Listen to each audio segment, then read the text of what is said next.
Hi friends, అందులో వెతుకుతున్నది బంగారు కడ్డీలా పైసల కట్టలా అనుకుంటున్నారా? అలా అనుకుంటే పప్పులో కాలేసినట్టే. అందులో వెతుకుతున్నది స్నేక్ అనగా పాము.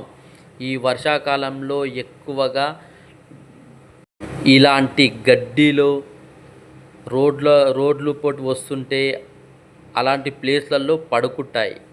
మనం చూడకుండా వాటిని తొక్కినప్పుడు కడుస్తాయి. అవి కడిచింది అయినా మనకు తెలియకుండా నైట్లో తిని మనం వాటర్ తాగి పండుకున్నాం అనుకో పొద్దుటి వరకు సోగా. అందుకే ఎప్పటికైనా చూసి నడవండి ఫ్రెండ్స్.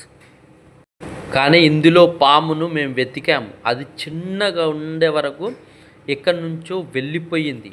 ఆ పాము నేనీనంగా చూశాను, కానీ ఆ గడ్డిలో అప్పటికప్పటికే మాయమైపోయింది. చూసారా ఫ్రెండ్స్, అది ఇంతసేపుల్లోనే మాయమైపోయింది. మనకు ఎన్నో పాములు వస్తుంటాయి, కానీ మన జాగ్రత్తలో మనం ఉండాలి, లేదంటే మనకే ప్రమాదం. ఈ ఈ వర్షాకాలంలో మరీ వెళ్ళేటప్పుడు చూసుకుంటూ వెళ్ళాలి, లేదనుకో మనకే ప్రమాదం. నేను యూట్యూబ్లో మాట్లాడే ఇదే ఫస్ట్ టైం. తడబడితే ఏమనుకోకండి, ఏమన్నా అనుకుంటే మీ ఇష్టం.